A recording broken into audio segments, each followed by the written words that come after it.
이름으로 말씀 보시겠습니다. 신명기 5장 17절입니다.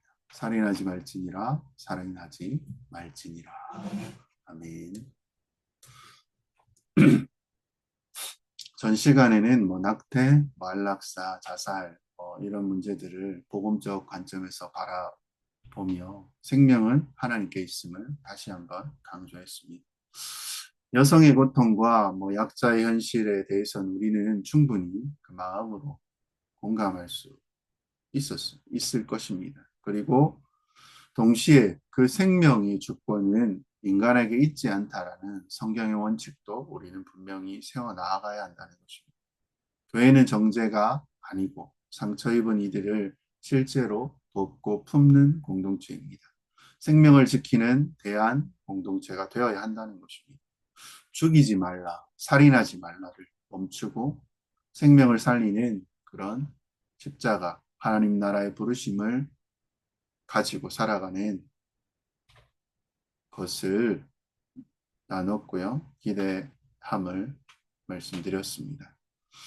사랑하는 지체 여러분, 6계명 금지 아니잖아요. 하나님은 이 계명으로 하나님의 백성의 마음과 공동체의 질서까지 생명을 살리기를 바라셨다는 것입니다. 왜 그렇습니까? 사람이 하나님의 형상으로 창조되었고 그 생명을 존귀 여기라 하셨고 그 말씀의 본질은 무엇입니까? 사람을 보호하고 적극적으로 사랑의 명령으로 그 삶을 살아나게 하라는 것입니다. 또 예수님은 이 계명을 새 시대, 새 언약의 시대로 다시 해석하면요. 육체적인 살인이 아니라는 것입니다. 형제를 미워하는 마음, 분노하는 마음, 멸시하는 마음까지 살인의 뿌리로 보았다는 것입니다. 나는 사람 죽인 적이 없어. 나 살인한 적 없는다. 괜찮다. 그렇기 때문에 나는 이 계명을 지켰다. 교회 안에 또 있는 것이 있죠. 미움, 멸시, 무시, 분노. 또 그리고 이 모든 것들, 우리가 살아가는 환경 속에서 살아가는 문화까지 회개하게 만드는 계명이 6계명입니다. 십자가는 이것 때문에 존재하는 것이고요. 예수님께서 우리의 모든 이 악한 것들을 대신 짊어지셨고 십자가에 자신의 생명으로 피값으로 마무리를 하셨다는 것입니다. 그래서 교회는 살인하지 말라를 넘어야 되고요. 형제를 존귀하게 대하는 하나님의 공동체, 그들을 사랑하고 내 것을 내어주고 나도 그들에게 의탁하는 그런 공동체가 되어야 할 것을 나누었습니다. 그렇죠. 하나님께서 창조하신 형상이 자신의 형상을 투영시킨 게 우리입니다. 그 인간이 얼마나 존귀합니까? 중요합니까? 경외할 만합니까? 그 생명 자체. 그렇기 때문에 이것을 살펴보았고요. 그리고 이 죄가 사람을 해하는 죄가 얼마나 하나님 앞에 더 큰 죄인지. 그리고 그 죽임을 당한 그 사람에게 마지막 최종적 그 기회를 빼앗는 것이기에 살 필요가 없어. 이렇게 판단할 수 없다는 것입니다. 사람에게도 가장 큰 죄가 되는 것입니다. 우리가 이것을 이야기했고 우리는 늘 다른 사람을 존중히 여기며 생명을 귀하게 여기고 그것은 예수 믿는 사람이 나를 믿지 않는 사람과 똑같다라고 했습니다. 하나님께서. 다 하나님께서 귀하게 창조하셨고 이 세상이 주신 사람을 귀하게 여겨야 한다고 했습니다. 특히 율법에 지붕에 뭘 만들지 말라고요? 난간을 꼭 만들라라는 말씀이 있었습니다. 다른 사람의 생명을 귀하게 여길 수 있는 그리고 보호할 수 있는 선제적인 조치까지 우리에게 취하도록 말씀하셨다는 것입니다. 얼마나 사람의 생명을 귀하게 여길 것인가? 단순히 살인하지 말라는 이 말씀은 살인하지 않으면 되는 게 아니고 사람의 생명을 소중하게 여기고 보호하고 오히려 그 인생을 소중히 또 아주 복되게 살아갈 수 있도록 또 도와주고 도울 수 있는 길을 도울 수 있는 것을 돕고 이렇게 하는 게 6계명이라는 것입니다. 그리고요 시대의 문제를 이 계명으로 한번 보면 이렇습니다. 자살, 안락사, 낙태, 생명공학 이런 문제들을 보면요 이것을 통해서 우리는 우리 시대에 어떤 이유가 있더라도 생명을 귀하게 여겨야 됨을 또 보았습니다. 쟁점이 있습니다. 우리의 생명을 소중히 여기고 그 생명은 하나님이 주신 것이라는 것을 믿는 사람들이 어떤 태도로, 어떤 상황에서 판단하고 그것을 이해하고 주장하는지, 어떤 것을 지켜내야 할지 또 함께 살펴보았습니다. 하나님께서 이 계명을 지금까지 얘기한 것으로 적용하지 않으시고 좀 더 나아가기를 원하셨다는 것입니다. 이 문제에 대해서 우리가 생각할 때 미리 한번 고민해야 될 주제가 있을 것입니다. 왜 그렇습니까? 우리 기독교인들은 너무나 좋은 주장이죠. 생명을 소중히 여긴다는 것. 그리고 이 사회가 건전하게 하나님이 창조하신 세상이니까 바르게 살아갈 수 있도록 이렇게 우리가 주장함에도 불구하고 오해받는 측면들이 있습니다. 그래서 좀 세밀하게 그런 것들을 살펴보아야 할 것이라는 것입니다. 십계명은요, 단순히 교회에 대한 계명이 아닙니다. 천지를 창조하신 하나님께서 이 세상을 하나님 앞에 온전하게 복되게 안전하게 또 풍성하게 살아가기 위해 주신 계명이라는 것입니다. 몇 개야 그래서 모든 사람들이 적용할 만한 것인데 여기에 따라서 여기에 기초해서 무언가 얘기할 때 계명을 가지고 얘기할 때요 우리가 실수를 범한다는 것입니다. 미국은 기독교를 기반으로 탄생된 국가입니다. 그래서 그 문화가 굉장히 강합니다. 지금도 대통령을 위시해서 그 사람들을 임명할 때 어떻게 합니까? 성경이 손을 얹고 서약하고 이렇게 된 나라이기 때문에 이 기독교 문화가 우세하다라고 볼 수 있습니다. 그리고요 대부분 기독교 신자들이 기독교라고 자기들이 생각합니다. 70% 가까이. 안 믿지만 그냥 그렇게 생각하고 문화적으로 모든 것들을 보려는 경향들이 그 가운데 있습니다. 그래서 어떤 일이 벌어진다면요. 기독교인들이 이 세상 전체, 자기 나라 전체를 기독교 문화 또는 그 정신으로 의해서 국가를 그렇게 만들고자 하는 마음이 미국의 정신이라는 것입니다.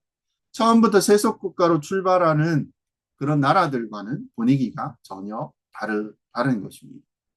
다른 우리나라도 이해가 안 되는 면은 있습니다. 근데요, 이렇게 시도하는 것이 미국입니다. 성경적으로, 기독교 관점으로. 우리가 기독교 우파라고 얘기하는 미국 정치를 해서 우파가 생성되었고, 그리고 지금요, 공화당을 위시해서 큰 영향을 끼치고 있습니다. 트럼프가 있으니까요. 아마 이것이요, 1900년대 초반에서 진화론 논쟁을 하면서 그때까지만 해도 생물, 진화론을 가르치지 못했습니다. 그걸 가르치면 법적 투쟁까지, 재판까지 벌어졌는데요. 그때 진화론을 반대해서 기독교 정치인들이 이 나라의 정치와 법에 영향을 끼치려고 시작했고, 5, 60년대에 있었을 때는 반공주의가 굉장히 기독교인들에 의해 주장되었고, 그리고 정치적으로 엄청나게 영향을 끼친 시대입니다. 메카시즘이라고 하는데요. 반공산주의 운동, 잘못된 전개가 분명히 있습니다. 큽니다. 무조건 정치 반대파를 공산주의로 몰아서 욕을 많이 얻어먹기도 했습니다. 지금 우리도 그런 영역들이 보여집니다. 근데요, 기독교인들이 반공산주의 입장이 분명히 하고 정치에 개입했던 일이기도 합니다. 70년대에는 후반 쪽에는 어떻습니까? 도덕적 다수라는 정치단체를 만들고 그리고 기독교인 대통령이 되어야 한다고 주장하며 정치운동을 벌였고 그래서 당선된 사람이 레이건 대통령입니다. 그 외에도 계속 그런 일이 벌어졌고 부시가 당선됐을 때도 재선됐을 때도 낙태에 대한 반대와 동성애에 대한 반대 모토를 가지고 80% 이상 기독교인들이 부시를 지지하는 일까지 있었습니다. 기독교 우파는요, 정치적인 영향력이 꽤 강하다고 볼 수 있습니다. 그 한편에요, 이런 사람들이 굉장히 또 비판을 많이 받습니다. 낙태에 대해 반대, 동성애를 반대하는데요, 그럴 때 국방비를 굉장히 증언하고자 했고, 그 다음에 소위 적으로 분류된 사람들에게는 굉장히 가혹할이 많고 전쟁을 주장하고 실제로 전쟁을 일으켰던 것을 봅니다. 그런데 경제정책은요, 공화당이 아주 보수적인 정책을 지지해서 복지비 지출을 반대하고 그렇게 굉장히 다른 면으로 간다는 것입니다. 이게 우파의 어찌 보면 하나의 특성일 수도 있습니다. 사람들이 이렇게 이야기하면 낙태하는 반대하는 그 사람이 그 생명권을 존중히 여기려는 입장이 전달이 제대로 안 된다는 것입니다. 여성 차별적인 사람들이 다 이렇게 이해되고요. 동성애를 반대하며 정말 가정을 제대로 세우려는 입장이 전달이 되는 것이 아니라 소수자를요, 함부로 차별한다라고 이해가 돼서 조롱거리가 되는 경향들이 있다는 것입니다. 우습습니다. 근데요, 미국이 뭐 정치나 그 분위기라든지 교회는요, 미국의 기독교는 굉장히 미국인은 많이 따라갑니다. 그래서 점점 기독교에 있는 분들이 정치 세력화가 되고 그 정치 영향을 굉장히 많이 끼치려는 영향이 있습니다. 지금 뭐 미국 단체 중에 마가라는 단체가 여기에 속할 것 같습니다. 근데 그걸 잘해야 되는데 그렇게 주장하는 내용들이 또 다른 사람에게는 똑같이 미국에서처럼 그렇게 잘못된 오해를 주고 있는데 그리고 서서히 나아가고 있는가 우려가 되는 뭐 현 상황들을 보면 그렇습니다. 그래서 진보 뭐 여성 기독교인들을 굉장히 진보 여성계는 기독교인들을 굉장히 증오하게 되었습니다. 여성의 처지를 생각 안 하고 무조건 반대함으로써 정말 함부로 대하는 특히 기독교 내에 일어나는 여성 차별적 여성에 대해 함부로 대하는 일들이 계속 드러날 때마다 역시 기독교인들은 저런 사람이고 그렇기 때문에 여성에 대해서 전혀 생각도 안 하면서 무조건 낙태를 반대하는 표명을 하고 그것이 폐기가 되니까요. 시끄럽게 비난을 합니다. 이렇게 생각을 하는 거죠. 동성애 반대도 보면요. 참 어떻게 뭐 그것이 용납될 수 있겠습니까? 낙태뿐 아니라요. 동성애도 근본적으로 하나님의 질서를 깨는 것입니다. 그런데 그것을 심각하게 오해되어져서 기독교회가 정말 어려운 사람들, 소수의 장애인들이라든지 여러 가지 약자 입장에 있는 사람에 대해서 배려하지 않고 무조건 몇 가지 주제에 대해서 정치 쟁점화를 시켜서 주장하고 있다는 오해를 받는다는 것입니다. 실제로 또 오해를 받을 만큼 또 행동을 하기도 합니다. 지금은요, 기독교 우파 정치 세력들이 형성이 되어갔고, 그리고 반공, 우리나라는 뭐 친미 이 흐름 또 바뀌어갑니다. 그때요, 그럴 때는 친미의 흐름이 강화되면 낙태를 반대한다든지 동성애를 반대한다든지 쟁점이 되어버립니다. 굉장히 오해받고 있는 처지입니다. 지금 가고 있는 것이 어떤 길인가라는 우려가 될 수도 있다는 것입니다. 어떤 것에 대해서 반대한다고 할 때요, 저 사람이 왜 그것을 비난하는가를 생각해 보면 또 그것이 절박하게 어려움을 겪는 사람들이 있다는 것입니다. 우리가 얼마나 이런 사람들에 대해서 안타까운 마음을 가지고 있고 죄라고 할지라도요, 그 일을 겪는 사람들에 대해서 우리가 보살피고 돌보는 일에 관심을 가져야 하는데 이것을 또 오해받고 갖고 있는데 오해받고 있는 것을 보면 우리가요 참 잘하겠다 뭐 그런 생각이 들 때도 있고 아닐 때도 있습니다. 근데요 우리는 우리를 실험해야 합니다. 가끔 묻는 질문이 있습니다. 목사님 낙태 반대하십니까? 반대합니다. 허용할 수 없죠. 저도. 그리고 그것이 법적으로 찬성하면서 길을 열어놓은 것에 대해서 심각한 우려를 표하고 있다는 것입니다. 그럼에도 불구하고 똑같이 얘기해야 될 것이 있습니다. 그런 일을 실제로 당한 여성이나 그의 처지, 또 혼자 모든 책임의 무거운 짐을 감당해야 되는 그 여성의 처지에 대해서 마음으로 동감하고 이것을 위해서 무엇인가를 해야 돼. 국가나 사회 또 교회가, 우리 교회가 이런 일을 위해서 열심히 정치적으로 사회적인 장치를 마련하고 도와야 된다고 생각을 합니다. 이렇게 대답을 할 수 있을 것입니다. 동성애를 반대하십니까? 이것은요, 정치적인 문제일 수도 있습니다. 그래서 반대합니다. 라고 얘기하기보다는요, 그런 일로 인해서 어려움을 겪는 소수에 대해서 나는 걱정하고 그들이 도움을 받고 또 보호받기를 원한다. 이렇게 대답해야 될지 모른다는 것입니다. 우리는 이제 여러 가지 사실 동성애 반대, 낙태 반대 보다 근본적으로 그 계명이 어디서 오는가? 살인하지 말지니라. 간음하지 말지니라. 그런 계명에서 우리에게 온 것이니까요. 거기서 하나님께서 말씀하시고자 하는 바는 우리 인생을 지켜내기 위해서 하나님의 뜻과 그리고 가장 하나님의 뜻하신 바, 가장 소중한 것들을 잘 이야기해주고 더 드러내야 한다라는 그 사실, 그리고 정치나 법, 사회 이런 데서요, 잘 적용되고 울림을 줄 수 있는 부분이라는 것입니다. 그래서 우리의 태도들이 너무 그것에 대해서 막 뭐 못 본 거 본 것처럼 그렇게 하지 않고 태도가 중요하다고 할 수 있습니다. 기독교인들은요, 어쨌든 정치적, 경제적, 사회의 약자들에 대해서 마음을 쏟아야 됩니다. 주님께서 오셔서 어떻게 하셨습니까? 세리, 창기, 죄인들, 가난한 자들, 그런 처지에 있는 사람들에 대해서 특별히 관심을 가지셨고, 그들을 위해서 더 생각하시고 또 돌보셨고 했던 것들을 보면요, 우리는 오히려 그런데 더 많은 관심을 가져야 된다는 것입니다. 그런데 대해서 무관심하거나 심지어는요, 차별적인 태도를 지니다가 이런 문제가 부각되면 어떻습니까? 낙태를 반대한다든지 동성애를 반대한다든지 소리를 높이며 우리가 가지고 있는 이 소중한 생각들과 하나님의 뜻을 제대로 전달하지 못할 위험이 있다는 것입니다.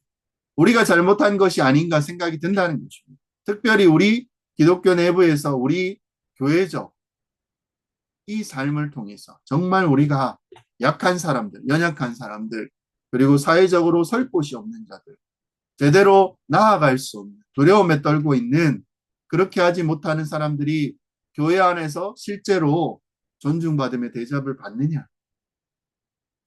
교회 안에서 보여주어야 된다. 그들을 존중해 줘야 된다. 그래야 저 사람들이요, 그냥 정치적인 문제를 삼아서 반대하는 것이 아니라 정말 생명을 존중히 여기고 정말로 가정을 지키려고 애쓰는 사람들이구나 라는 인식이 생긴다는 것입니다.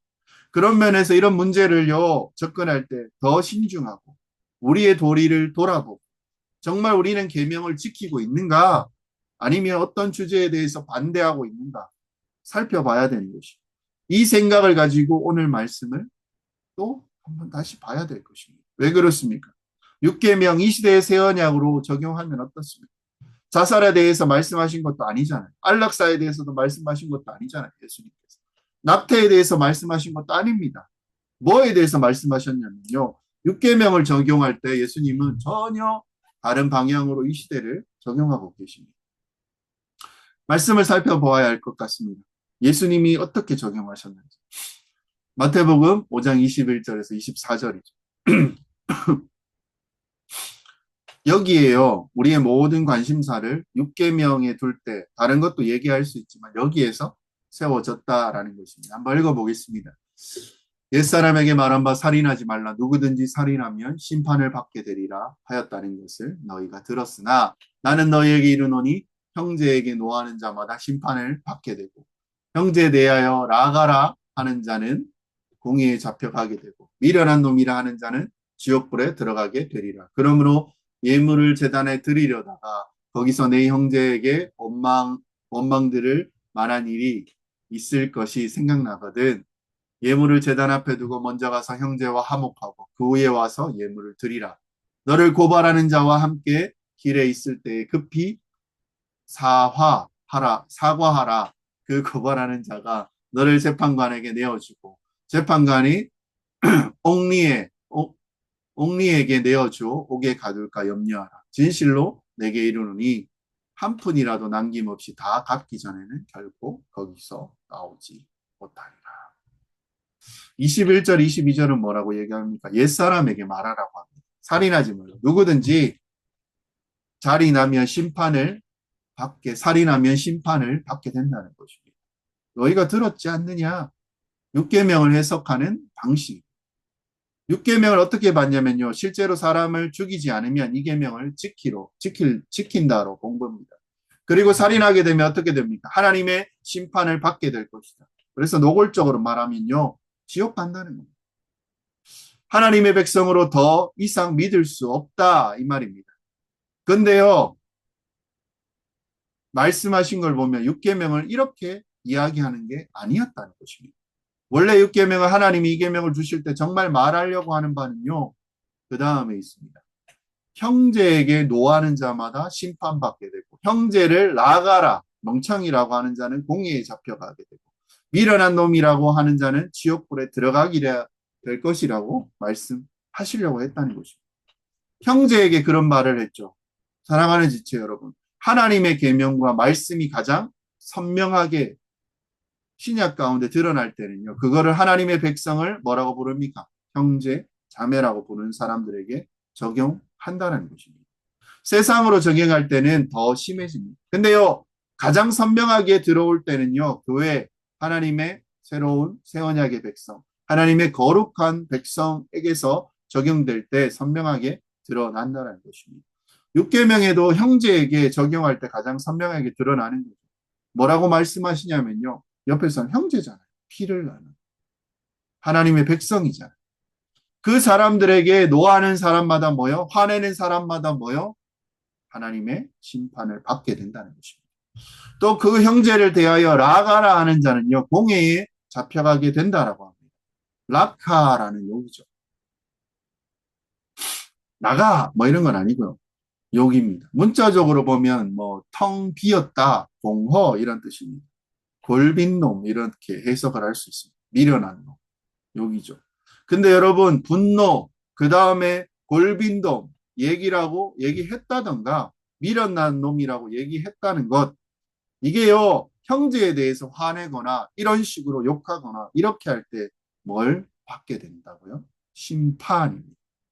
맨 마지막에 뭐라고 이야기합니까? 지옥불에 들어가요. 욕설을 하는 죄는 죄와는 좀 분명히 차이가 있을 것입니다. 나는 6계명 원래 얘기했던 나는 죽였지만 너도 욕했지. 난 죽였지만 결국 같은 거다. 어떤 살인자가 이렇게 이야기합니다. 이렇게 말할 수는 없는 겁니다. 그럼에도 불구하고요, 결과는 똑같습니다. 비슷합니다. 살인죄를 지어도 지옥 가는 것이고, 하나님의 백성이 형제에게 나아가라고 욕하는 자도 동일하다는 거죠. 화를 내도 지옥 간다고 얘기하는 거죠.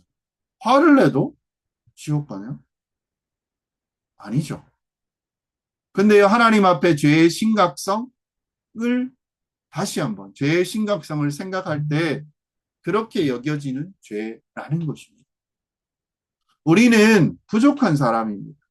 그래서 이 많은 분들이요, 살인죄에 대해서는 끔찍하게 생각합니다. 피가 흐르고 누군가 죽잖아요. 형제에 대해서는 이렇게 생각하는 것은 여전히 별거 아니라고 생각한다는 것입니다. 하나님이 보시는 죄와 선, 의와 죄, 성과 악, 그리고 거기에 대해서 하나님의 심판이요, 하나님의 거룩하심과 의로우심과 하나님이 갖고 계신 그 감각이 우리가 거기에 현저하게 미치지 못한다는 것입니다. 보여지고 우리 문화 속에서 그것들이 받아들여져요. 하나님이 느끼시는 바는 우리가 모르잖아요. 이 말씀은요, 굉장히 우리 안에 약화시켜서 그런 상황만 벌어지면 평소 때는 안 그러죠. 누군가 나를 건드리고 누가 평소 때 욕합니까? 근데요, 뭐라고 생각하냐면요, 욕할 만하면 욕해도 된다라고 생각을 합니다. 살인에 대해서 무슨 소리냐고 너무 끔찍하게 여기면서도요, 하나님께서 분명히 살인죄에 준하고 심판하신다고 얘기했는데요, 이거에 대해서 아무렇지도 않게 그냥 성질나면 한번 해버리니까 화를 내고 욕하고 그렇게 하니까 그래서 지금 우리가 이 말씀을 볼 때 어떻습니까? 이것이 하나님 앞에 6계명을 어기는 것이요. 진짜로 사람을 죽이는 만큼 심각하게 대하신다는 심판하신다는 사실을 받아들여야 하는 것입니다. 이것이 이렇게 바라보면 어떻습니까? 얼마나 중요한 문제예요. 하나님에 대해 하나님께서 대하시는 어떻게 대하시는지 조금이라도 알 수 있는 길이 시작되었다는 것입니다.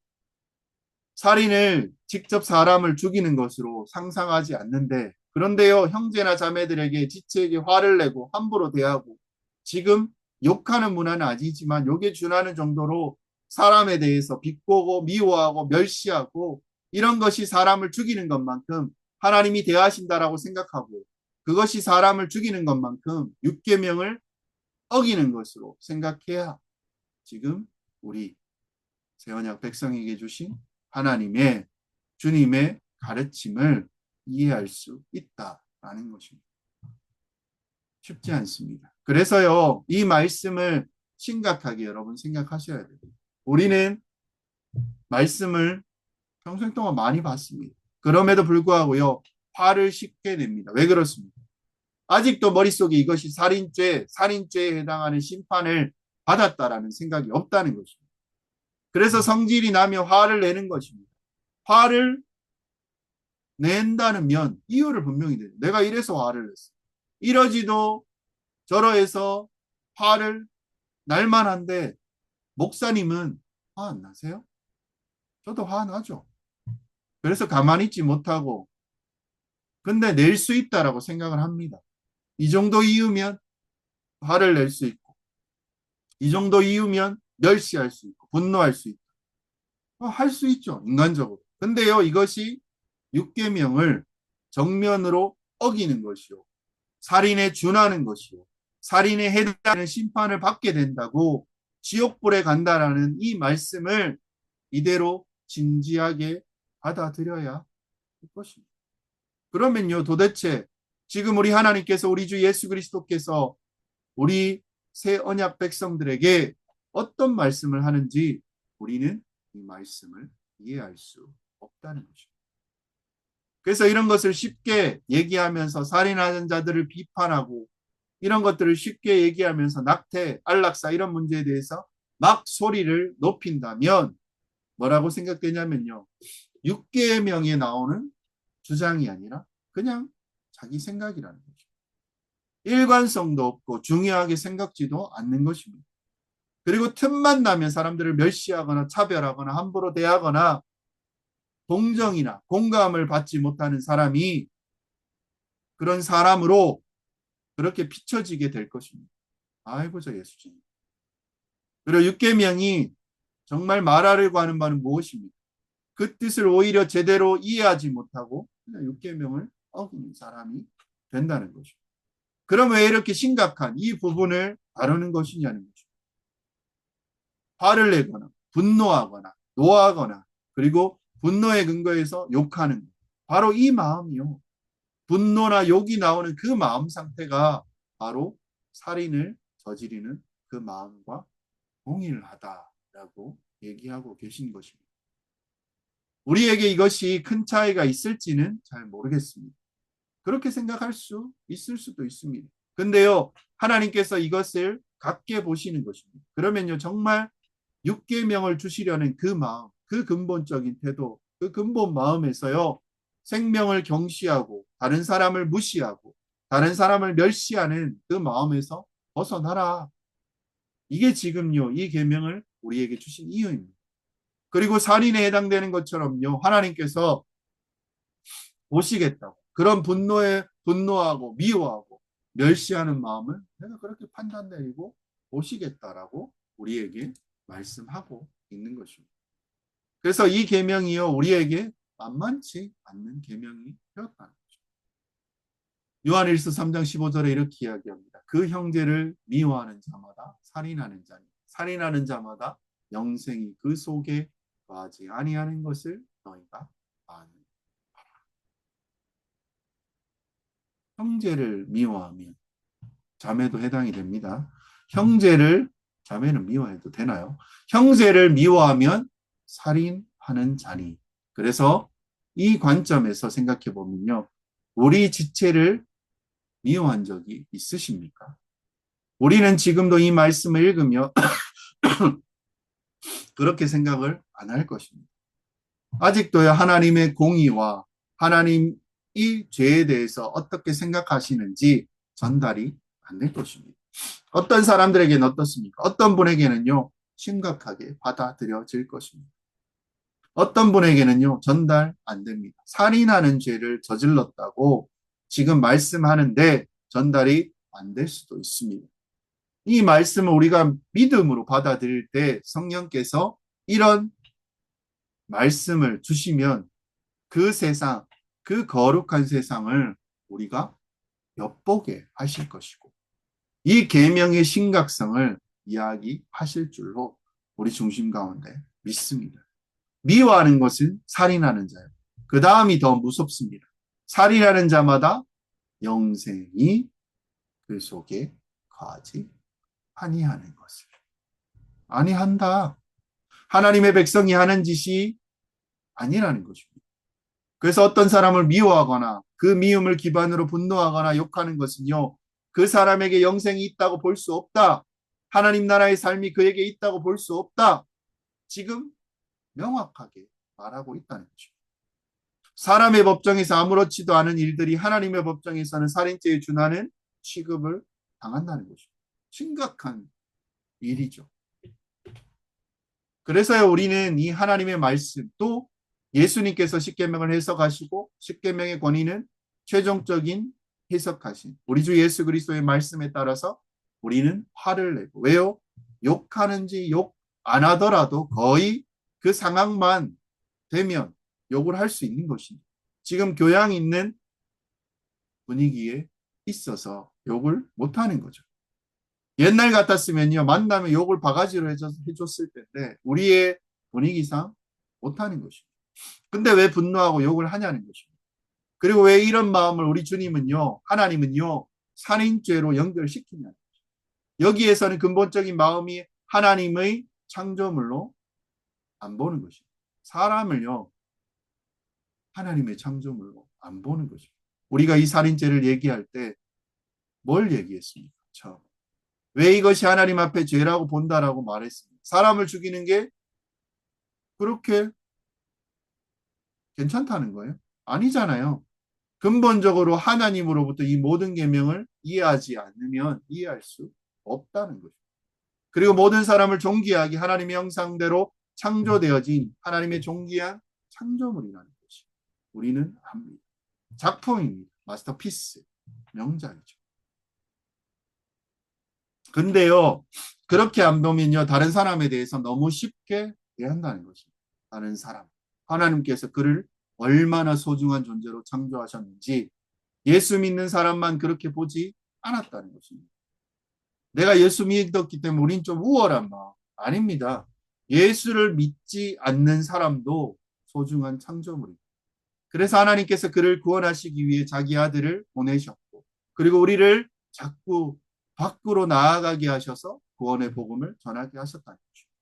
어떻게 한 사람이라도 더 살리려고 우리에게 보내신 것입니다. 보내신 것입니다. 이 생명의 길을요, 영생의 길을요, 그들에게 알게 하고 하나님께서 큰 희생을 치르러 가면서도 사람을 구하시기 위해서 이 모든 일을 행했다는 것도 알리고 그렇게 하신 것입니다. 한 영혼 한 영혼이요 다 소중합니다. 귀하게 여겨야 됩니다. 그래서 이 세상에 보내신요 사람이라는 것입니다. 창조물이라는 것입니다. 어느 누구도요 그에 대해서 멸시하거나 함부로 대할 수 없다는 생각, 그런 진리가 이 성경에 가득합니다. 근데요 어떻게 함부로 그 별거 아닌 일들로 그렇게 사람들을 함부로 대하고 멸시할 수 있냐는 것입니다. 겉으로 그렇게 대하지 않는 척 하더라도요 속에서 그를 낮게 보고 별로라고 생각, 무시하고 얼굴로는 웃을 수는 있어도 그 사정에는 관심이 없고 그가 하나님의 창조물로서 존중받는 것이 마땅한데 태도를 지니지 않게 되는 것입니다. 존중하는 태도가 없어요. 하나님의 귀한 창조를 보지 않으면, 그렇게 그 사람을 보지 않으면 천부적인 생명권, 천부적인 인권을 가지고 있다고 보지 않는다면 그렇게 되는 것입니다. 만약 사람을 하나님이 창조하신 걸로 그를 고유한 존재로 그 사람이 어떤 사람이든 상관없이 그 사람이 귀하다라고 생각하지 않는다면 그 사람부터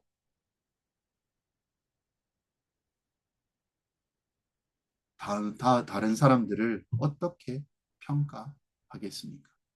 하나님 외모로 그를 보는 것입니다.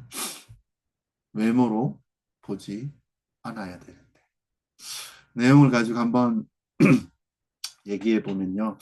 형제들을 향한 분노와 멸시를 죄로 보아야 한다는 것입니다. 형제에게 노하는 자마다 심판받는다. 미련한 놈, 골빈 놈, 멸시의 말조차 하나님 앞에서는 살인죄에 준한다는 것입니다. 왜입니까? 계속 강조합니다. 하나님의 형상을 무시하는 마음이기 때문입니다. 교회는 입으로 사랑을 말할 것이 아니라 형제를 향한 작은 멸시와 맹소조차도 하나님 앞에 진지하게 다루는 그 거룩함을 회복해야 할 것입니다. 약한 자, 사회적 약자에 대해서 태도를 보여야 한다는 것입니다. 낙태나 안락사 뭐 이런 것들이 있습니다. 먼저 해야 될 것입니다. 낙태나 뭐 동성애 안락사 죄로 여기고 반대할 수 있습니다. 근데요, 생명과 결혼의 가치를 지키는 입장을 우리가 가지고 있습니다. 동시에요, 고통 속에 있는 여성, 소수자, 약자들의 처지에 대해서 우리는 공감해야 한다고 말합니다. 교회가요, 이 부분을 놓치고 한쪽만 기울어진다면요, 반대만 하는 종교, 사람을 모르는 종교로 오해받게 되는 것입니다. 예수님은 세리와 창기와 가난한 자에게 다가가셨다는 것입니다. 교회는 생명의 가치를 말할 뿐만 아니라 약자를 돕는 공동체가 되어야 할 것입니다. 그래서 정치적인 판단뿐 아니라 하나님의 계명으로 말하라는, 그리고 한쪽으로 편향된 것을 경계하라는 것입니다. 구호로 안 돼, 반대, 결사반. 왜 그렇습니까? 계명의 정신, 여기에는요, 하나님이 사람을 귀하게 창조하셨다는 것입니다. 교회는 반대만 외치는 것이 아니고 생명을 품고 보호하며 세상의 아픔에 대해서 공감하는 하나님 나라의 공동체가 되어야 될 것입니다. 거기에는요, 미움의 뿌리를 뽑아내야 된다는 것입니다. 형제를 창조물로 보십시오. 그 사람을 하나님의 귀한 창조물로 보지 못했기 때문에. 근데요, 하나님은 예수 믿는 자, 그리고 믿지 않는 자까지 그 형상대로 창조하시고 구원받을 대상이라고 말씀하십니다. 그래서 교회는요, 외모로 판단하지 않고 겉으로는 친절하나 속으로 멸시하지 않는 모든 사람을 하나님이 주신 영혼을 바라보는 형제의 사랑의 눈으로 가져야 한다는 것입니다. 이것이 하나님의 나라의 문화입니다. 십자가 복음이 만든 교회의 정체성임을 우리는 압니다. 마무리하겠습니다. 사랑하는 지체 여러분, 6계명은 단순히 살인 금지가 아닙니다. 생명을 귀하게 여기십시오. 존엄을 세우십시오. 하나님 나라의 계명입니다. 예수님이 우리에게 생명을 내어주셨습니다. 미워하지 마시고 사랑하세요. 멸시하지 마시고 그를 존중하세요. 정죄보다는 회복에 초점을 맞춰주세요. 무관심 말고요. 사랑하고 돌봐주세요. 그게 교회의 부르심의 목적입니다. 형제를 존귀히 여기고 생명을 살리고 복음으로 세상을 품으라는 그 하나님의 음성을, 그렇게 크게 외치고 계신 그 음성을 들으셔야 한다는 것입니다. 교회가 이 계명을 붙들 때 십자가 위에 복음에 굳게 선 우리는요, 그 음성이 십계명을 주셨던 하나님이 직접 말씀하셨던 산이 터져 나가고 돌이 터지고 번개와 천둥과 번개가 임했던 그 두려움에 주님의 목소리, 그리고 예수님께서 우리에게 말씀하셨던 그 사랑의 목소리를 듣는 공동체가 될 줄로 믿으며 그 기쁨과 감격과 두려움을 누리시는 여러분 되시기를 주의 이름으로 소망합니다. 기도 제목 나누도록 하겠습니다. 모든 생명이 하나님의 형상으로 지음받았음을 믿고 사람을 존귀 여기는 눈을 달라고, 우리 안에 분노와 멸시, 무시, 마음을 십자가 아래 내려놓고 형제를 사랑하는 마음으로 바꾸어 달라고, 약자와 고통받는 이들을 실제로 돕는 교회, 생명을 지키는 공동체가 되게 하여 달라고, 정치적 구호가 아니라 계명의 본뜻에 따라 생명을 대하는 복음적 지혜를 교회에게 허락해 달라고, 교회가 생명 속에서, 세상 속에서 생명을 살리고 세우는 하나님 나라의 빛과 소망이 되게 해달라고, 생명을 살리는 우리, 그리고 그 마음을 가진 공동체, 한 지체 한 지체가 되게 해달라고 이 시간 같이 기도하시며 나아가겠습니다. 기도하시겠습니다.